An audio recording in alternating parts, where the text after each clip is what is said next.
بسم الله الرحمن الرحيم. الرحمن علم القرآن، خلق الإنسان علمه البيان. الشمس والقمر بحسبان، والنجم والشجر يسجدان،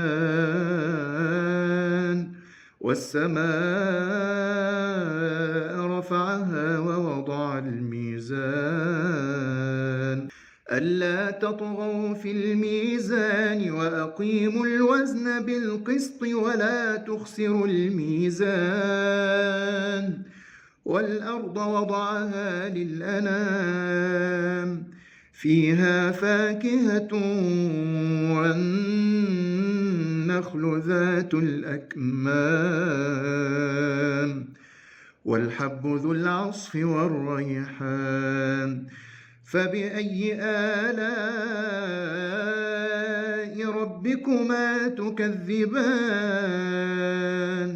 خلق الإنسان من صلصال كالفخار، وخلق الجان من مارج من نار. فبأي آلاء ربكما تكذبان؟ رب المشرقين ورب المغربين، فبأي آلاء ربكما تكذبان؟ مرج البحرين يلتقيان، بينهما برزخ لا يبغيان. فبأي آلاء ربكما تكذبان؟ يخرج منهما اللؤلؤ والمرجان. فبأي آلاء ربكما تكذبان؟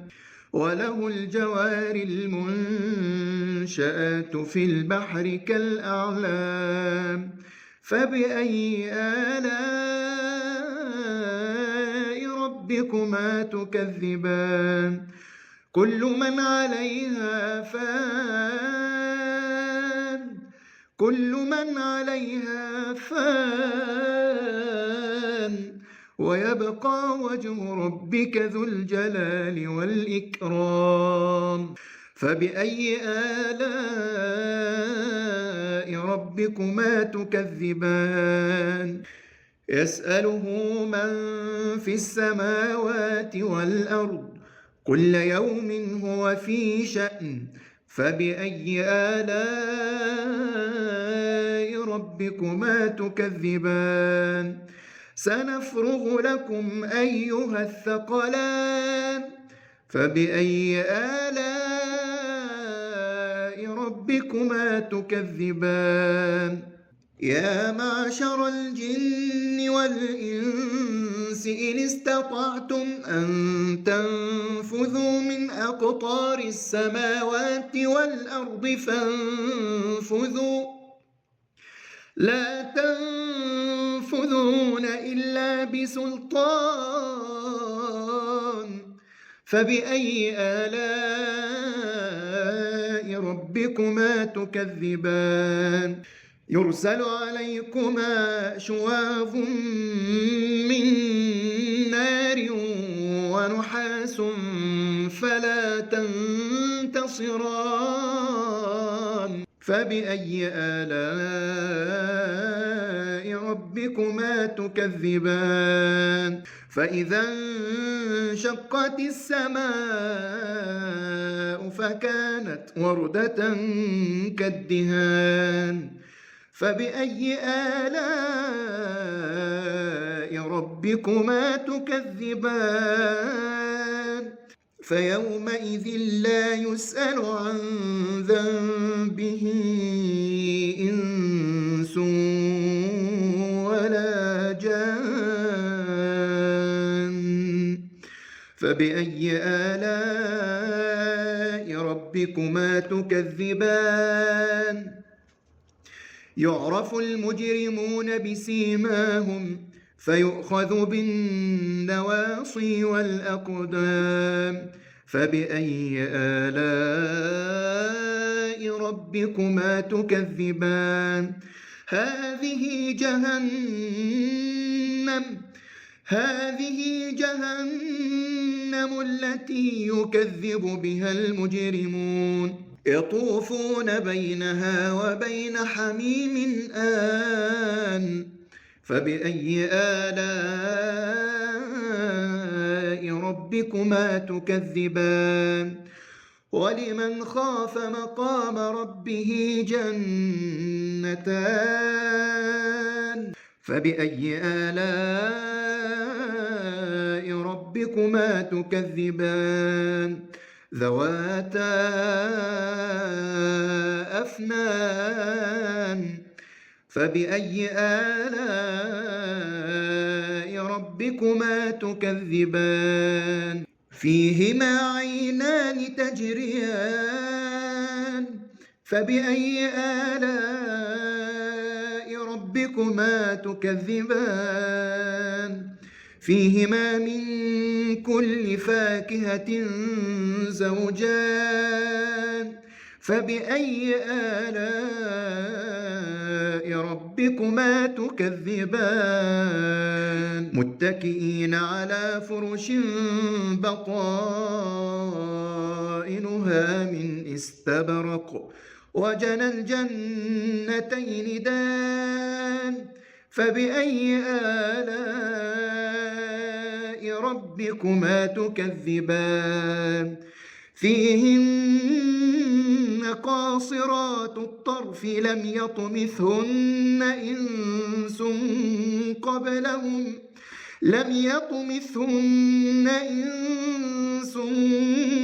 قبلهم ولا جان فبأي آلاء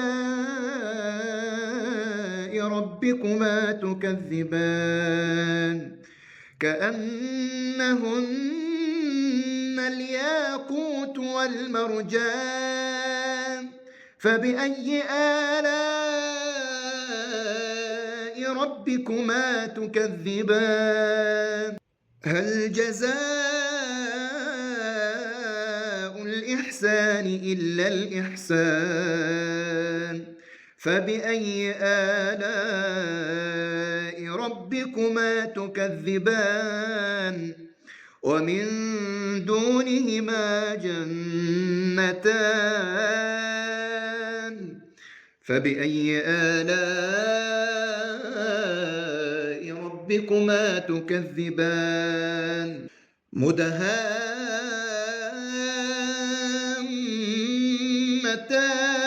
مدهامتان فبأي آلاء ربكما تكذبان فيهما عينان نضاختان فبأي آلاء ربكما تكذبان فيهما فاكهة ونخل ورمان فبأي آلاء ربكما تكذبان فيهن خيرات حسان فبأي آلاء ربكما تكذبان حور مقصورات في الخيام فبأي آلاء ربكما تكذبان لم يطمثهن إنس قبلهم ولا جان فبأي آلاء ربكما تكذبان متكئين على رفرف خضر وعبقري حسان فبأي آلاء ربكما تكذبان تبارك اسم ربك ذي الجلال والإكرام.